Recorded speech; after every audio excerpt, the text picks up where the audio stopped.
I think you all know how lucky you are because Beth is probably one of the most influential people in Silicon Valley. You are, and it's okay. And I'm proud to call you a business partner, a friend, and a mentor. So thank you for being here. I really appreciate it. My pleasure. I'm really honored to be here. Thank you all. So you have a very interesting background. You went from doctor to venture capitalist with a few interesting stops along the way. Can you tell us your story and share that with us? Sure. Let's try and keep this brief. But basically, as Dan mentioned, I'm a physician by training. My goal in life and my mission is to make people healthier and live longer and productive lives. So I started out by taking care of patients, trained at Johns Hopkins National Institutes of Health, and worked in the early days of the AIDS crisis, and did the first clinical trials with AZT while at the NIH, and very proud to have AIDS now be a disease people live with and not die from, and that's a big step forward from where we started. I then moved on to working on product development, continuing to do HIV research and drug development with Merck, then went to Bristol Myers Squibb for a short period of time and got recruited out to Amgen to run the development organization. I was a former colleague of mine from Merck. Basically spent a part of my career basically developing products. And when I think about what I do now with startup companies, it's all about product development. And the vision, the dream that I had was, can I take this knowledge of developing products and help entrepreneurs build companies? And I'm super proud to say that now over the past, it'll be 12 years in May, we've built some pretty significant multi-billion-dollar companies and helped millions of patients along the way. So being a venture capitalist is all about, it's a helping profession. That's what I do every day. I try and help entrepreneurs, and by doing that, ultimately help people in their lives in one way or another. Awesome. So at Kleiner Perkins, what is your area of focus when you're looking to invest? Yeah, so I personally, the investments that I'm responsible for are in the life science area, focus on biotech, right? So from Amgen in the area, and there's a lot to do in biotech and developing products there. And I also work in the area of digital health, so got to know Dan by backing his company, which I'm super excited to be part of. And in the broader Kleiner Perkins arena, I am one of the general partners there, so I have to review and approve all of our investments that go extremely broad, from consumer digital products, security, enterprise software. Now we're doing a lot of work in AI, in AR, VR, autonomous vehicles, as Dan knows. So it's a really, really broad scope, and part of the fun of the job is I get to see the future right before my eyes, as we just saw from these great entrepreneurs who are developing the future for us. That's awesome. So what are you most excited about right now that you're seeing, or trends or companies that you can talk about? Oh, gosh.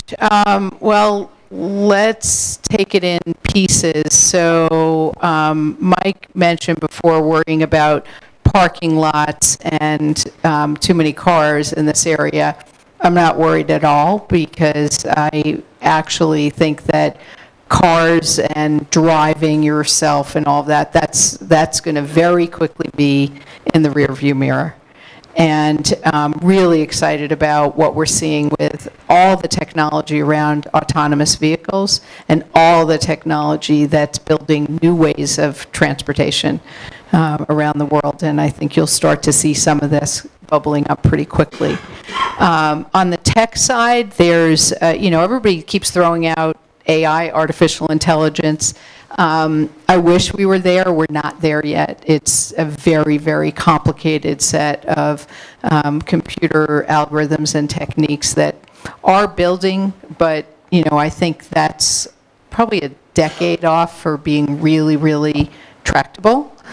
In the life science space, the biggest breakthrough, two big breakthroughs in the past probably 3 years have been in actual cell therapy, so being able to re-engineer cells, deliver it back to a patient, or even taking off the shelf allogeneic cells that don't come from yourself, and programming it to go out and in a lot of cases cure cancer. There are companies right in this area, Atara Bio, which is building a big manufacturing facility around here, Kite Therapeutics, which is down in Santa Monica, Juno. We just backed a company called Cell Design Labs, really excited about that. And then the last area, which is my newest company that we haven't announced yet, in gene editing. So literally, you may be born with a genetic defect, and you've heard and read a lot, I'm sure, about CRISPR, Cas9 technology. Interesting technology. I think we found the next generation technology that's come out of a couple of universities on the East Coast.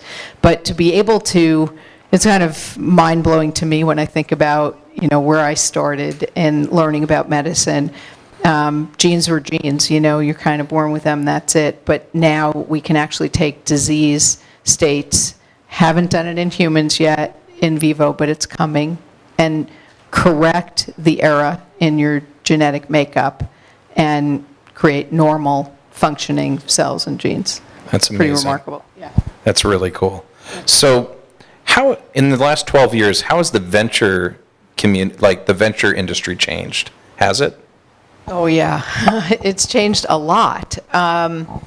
So let's see. There have been changes in how venture capital is practiced. This Hub101 is a great example of that. So when I started 12 years ago, there were a few incubators around, but not much. It was, basically a practice that was held by probably a dozen big firms. We're not that big. I mean, like Kleiner, Perkins, all told is about 50 people, but only 8 investing partners. So, but still, it was pretty much held by a dozen firms that were big enough to matter, where entrepreneurs came to us. Totally the opposite now. We have to go chase entrepreneurs. We have to go out and find the greatest technology, because there's a lot of incubators, there are a lot of angel investors. You can go online and, get money in multiple ways. And so it's very competitive. And I think that's great, because competition breeds success, and that's what we're seeing. So we're hungry. We fight for seeing the best entrepreneurs. So how many entrepreneurs or deals do you have to look at before you find one that you're actually going to invest in? Many. I want to say it in a nice way. Well, you can be blunt too. Yeah. Yeah, I mean, the volume of inflow relative to what we invest in, it's probably, 100 to 1 is being generous. The number of business plans we get, we can't possibly meet with all of the entrepreneurs. And if you look at kind of an average volume for a venture capitalist like myself that invests in pretty much Series A companies, maybe I can do 2 investments a year. It's just a capacity thing, which is why these incubators are so important, because you can have, tens or, 50 or 100 companies that get some funding that try and, and grow up to be a real company, so you can try and get to scale faster. But I probably get from a business plan side, I don't know, 50 to 100 every 2 weeks. Yeah. And I'll maybe do 2 investments this year. Yeah, so a couple percent, something like that, yeah. It's not easy, and that's true across the industry. It's not, that one thing that I have learned, a number of firms have tried to scale investing, meaning more dollars, more partners, and it doesn't scale well. Investing is one of those, it's an art that you have to hone your skills, and if you try and just throw a lot of money at a lot of different things, it doesn't scale very well. Well, thank you for investing in Hixme. I appreciate it. My pleasure. I'm very excited about it. Yes. So if you wanted to be a successful startup, Los Angeles or the Bay Area? You can, either one is fine. And you know what, probably, I sat around the table with my partners 3-5 years ago, and they're like, LA, what are you doing down there? And because I spend a bunch of time down here still, we have a home down here, and it was off the beaten path, but you guys have heard the term, I'm sure, Silicon Beach, right? Just go down to Santa Monica, to Venice now, it's startup, alley. There's a ton of startups. And, just here, I have invested in the limited number of companies that I invest in. 2 are here. One is a spin out of Amgen, Atara, public company now, and then Dan's company that he founded called Hixme. And so we're agnostic. I think you have to have some hub, meaning some scale like other businesses around, that then breed an ecosystem that is a combination of universities are important. A lot of intellectual property, a lot of talent comes out of universities. It's important to have enough law firms that understand how to put together documents and patent reviews. And I think you and I talked about this. Building the ecosystem is really important, and it's building very quickly down here. So I'm super excited about that. Awesome. Do you see Southern California having any advantages? The biggest advantage are great entrepreneurs. If there's great entrepreneurs and great talent, you can build a company. If you don't have the surrounding talent pool, it's going to be really hard to build a great company. But I think we have it here. We have great universities and a lot of people who are interested in building companies. So to piggyback on that, when you see the company that you're going to invest in, or the team, or however it is, what is it about that, or what do you see that you say, this is it? This is the one we're going to do? Yeah, so this. You went through this with me. So combination of things. So these, as my husband and I talk about business a bunch, and when I talk to him, my life is great or it's miserable depending on the entrepreneur and the CEO. So it really, it's okay. I chose you guys, so it's been really great. But the entrepreneur, the leader of the company, makes or breaks a company. Hands down, it's number one. So one of the things we spend a lot of time on is getting to know the person, right? So we spent a lot of time together. Yes. Before we wrote a check. Yep. Second thing is, it's got to be, at least from the Kleiner Perkins perspective, we don't do follower type of companies. We're looking for a big idea. We're looking for disruptive ideas. A business, it's got to be a big enough business where, baseline is large enough to matter, and then something that is truly, I want an entrepreneur to come in and say, I see this is what it looks like today, and this is what it's going to look like in the future. And they have a vision, they have a passion, they're absolute missionaries. You're like this. Change the way a problem or an industry is practiced today. Yeah.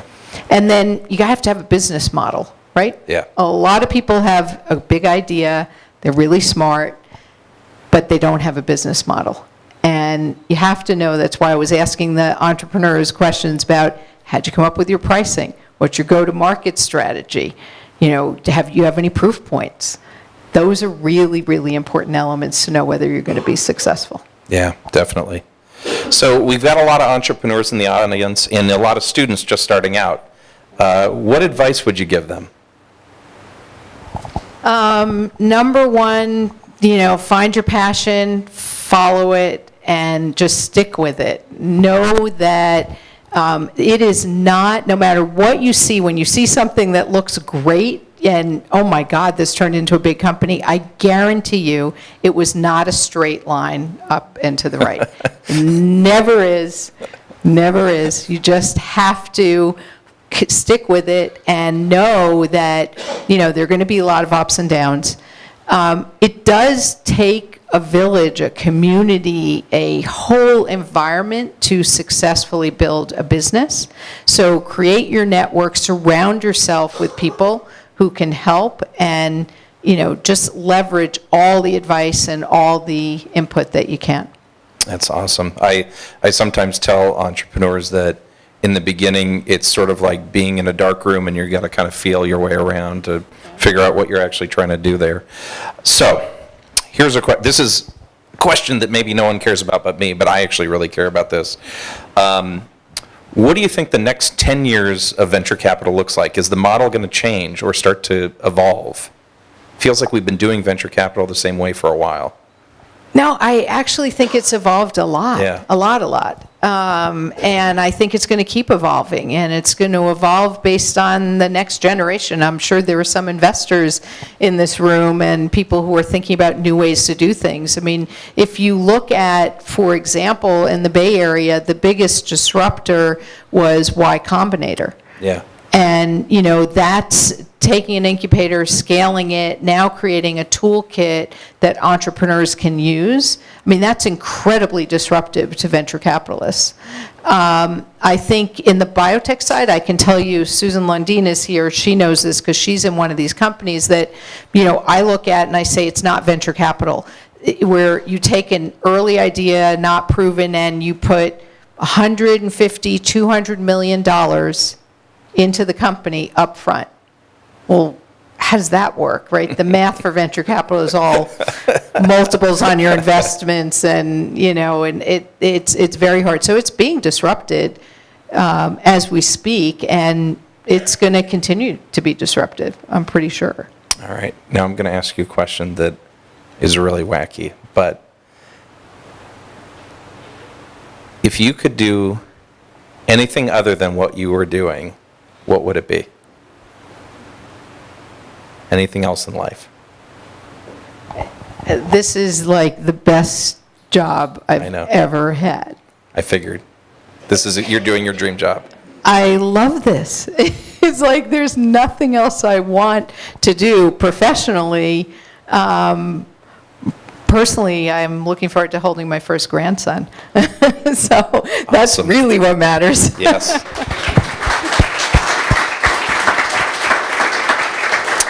I agree. I have 6 kids, so I understand. Would you be willing to take a few questions from the audience? Oh, I'd love to. I'd love to. I want to hear what's on your minds. Yeah. Would you say Shark Tank is a good example of becoming an entrepreneur? Oh gosh, Shark Tank is such a incredible phenomenon. It's I have friends whose kids are addicted to Shark Tank. It's the craziest thing. And actually, I see a lot of their companies, by the way. Haven't invested in any. We could have a longer conversation about that. And I have a couple of my companies who didn't get on the show but pitched them.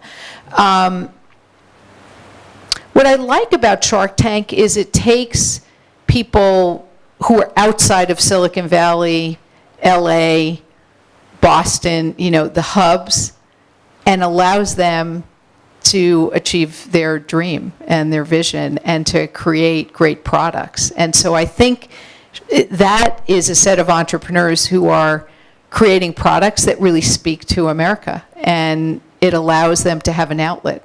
Fantastic. So my question is, you said you invest in 2 companies a year roughly, and I'm sure as a whole, as your company, you invest in quite a many more, and you guys obviously have a business plan associated with that. If you were to invest in 20 companies, what would you say would be your success rate, or what your hit rate would be on the number of companies that have actually become something that would bring in revenue for you guys? Yeah, it's a really good question. So there are venture capitalists who would say that this is a hits business, right? So every fund, which we have to return to our limited partners with a significant multiple on top of that, there are people who say, well, it's just one hit per fund. The math doesn't work out real well unless you have, we've had a few of those with, a Google or Facebook or something like that. So it depends on your industry.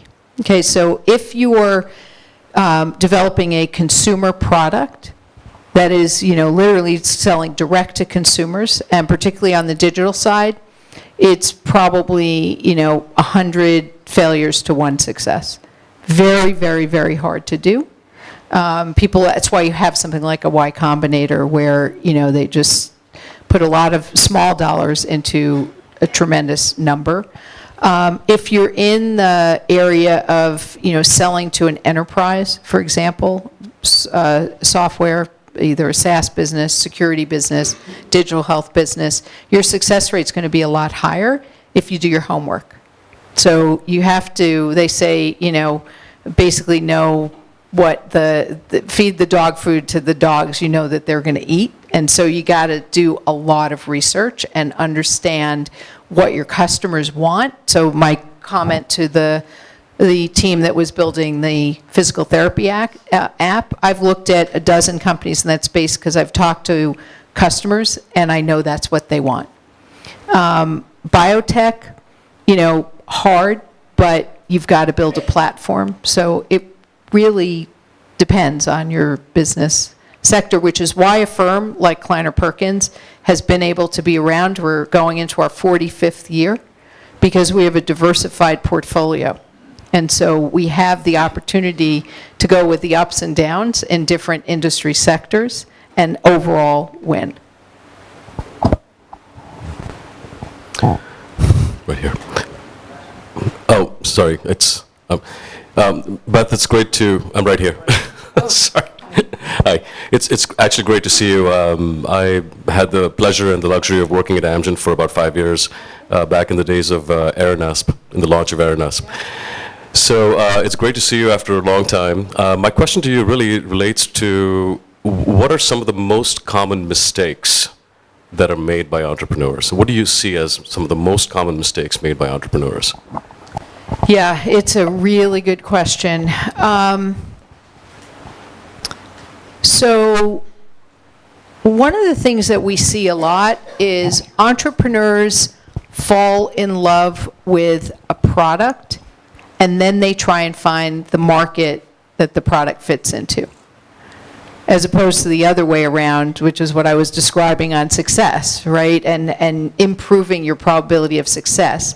If you figure out a gap in a market and then you build that a product to fit that gap, you will have a much higher probability of success. Entrepreneurs have to be willing to pivot if their product or their business idea isn't working. And a lot of times you fall in love with your idea and it's your baby and you just can't let go. And that's where you get into trouble. And probably the third thing, and Dan knows this well, is there are different types of entrepreneurs for different stages of business. And recognizing what you're good at and then being willing to replace yourself with somebody who is better at the next phase of company development is a really important skill. And if you look at, the two probably iconic companies that have been built in the tech space, Google and Facebook, both did that very, very well, right? Mark has stayed in the role of CEO, but he wouldn't have succeeded without Sheryl, and Larry and Sergey would not have succeeded without Eric Schmidt. And we see lots of businesses and lots of entrepreneurs who don't get that. It's hard. It's hard to do that, but you gotta eat a lot of humble pie to be a great entrepreneur. Hi, over here. As you already know, the company that spawned Silicon Valley was Fairchild Semiconductor back in the late 50s. I'm curious about the fact that Amgen over here, starting in 1980, it seems to have had all of the ingredients to be a Fairchild. Even the land was cheap, and so it could have spawned a lot of business space. What is your take on the fact that Amgen never really became a Fairchild to spawn kind of a Conejo Valley in a biotech scene in Conejo Valley? It's getting there, but why didn't it really spark it like the way Fairchild did? Yeah, it's a great question, and I'm glad to hear you say and recognize it's getting there, because it is. Just this room alone, I met a lot of old friends who have gone off to be in companies, whether it's Atara, Kythera, Kite. Those are, good, successful, now public companies, and one was acquired. So it is getting there. It's all about attitude and entrepreneurship, right? At the end of the day, I think the early days of Amgen, in some ways, they were a victim of their own success. So the company was so successful, there were so many people who came into wealth early, and in some ways, sorry if anybody's here from, was there for a while, I think there was a laziness. There was a kind of lack of fire in your belly to go do it again. In Silicon Valley, billionaires keep doing it again, right? Because there's a passion and a real hunger to build things over and over again. And that building mentality has to be part of the culture and the environment. And I think we're getting there. This next generation that's coming through, there's a lot of interest in really building great companies. And now I'm proud to say we have several examples, and success just spawns more success. So I'm optimistic. Over here. Okay, so first of all, we're not lazy. My husband was at Amgen a long time, and about a year and a half ago, we started our own company. And I want to say another reason. I have a question for Dan, too, but first a comment. Another advantage to this area is you can afford to rent commercial real estate, and that's really an important ingredient that you're not going to get in the Bay Area, and it's harder and harder to find in San Diego. So we have a very reasonably priced space. It's big enough for us now. We have a very nice, accommodating landlord who actually keeps asking us if we know more people in our industry who'd like to move into his buildings. That's number one. Dan, I'm very interested in your background. You've clearly been very successful. Can you tell us a little bit about yourself? Okay.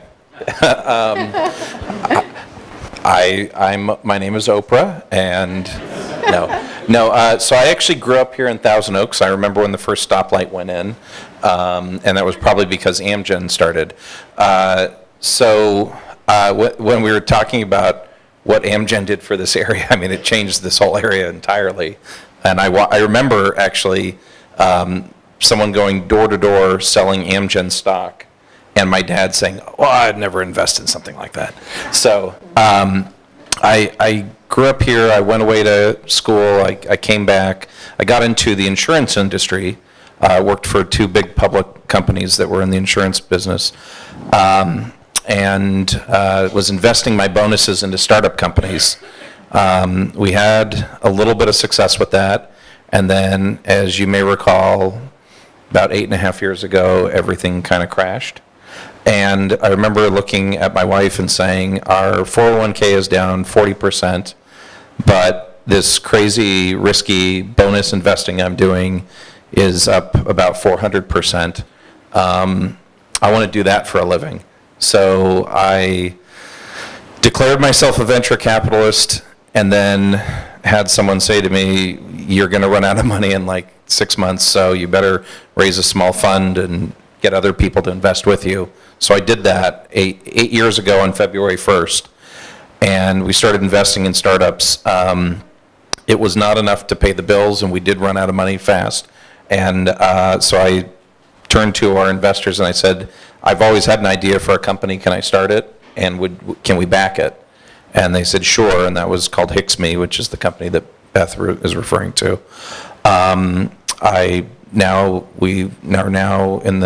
We're just finishing raising our second fund, and that's much bigger than the first one, which is great, and it's due to the success of companies like Hixme. And I've started another company because, as Beth said, I can't help myself but to start companies over and over and over. And I'll just tell you quickly, it's called Drive, DRIAV. That stands for Direct Relationship Insurance for Autonomous Vehicles. Just ask yourself one question. If your car is driving, why are you liable?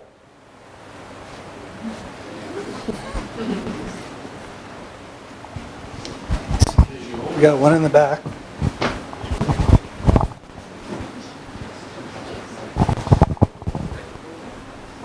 There was a recent article in the MIT Technology Review about Google spinning out a company called Calico and putting $1.5 billion into it in the area of anti-aging research.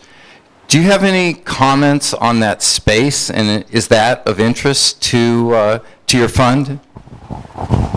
Yeah, so I know the company well, Calico. It's run by Art Levin, who ran Genentech, and a lot of other colleagues that I know well are in that company.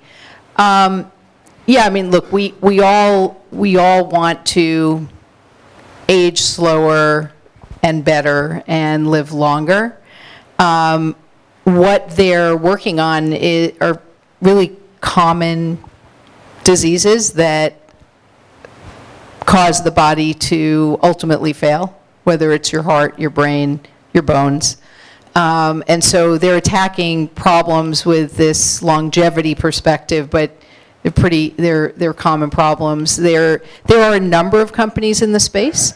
I like specifics, right? So, if it's just anti-aging, well, tell me what part of the body are you going to slow down and how are you going to do it, and explain the biology and all of that. So there are a lot of smart people working on this problem, and, we'll see. You do have to ask yourself the question, how long, is this longevity thing, do you want people to live for 150 years, 200 years? It's an interesting social question to ask as well, but interesting space for sure.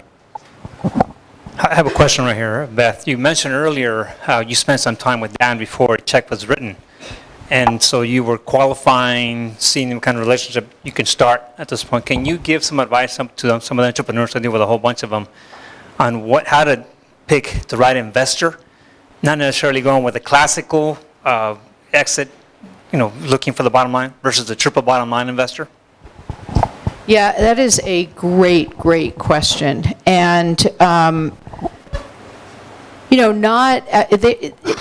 there does have to be a good match between investor and entrepreneur. And the best way to pick the right investor is to make sure that your ultimate mission and objectives and goals are aligned. If they're misaligned, there'll be disappointment across the board.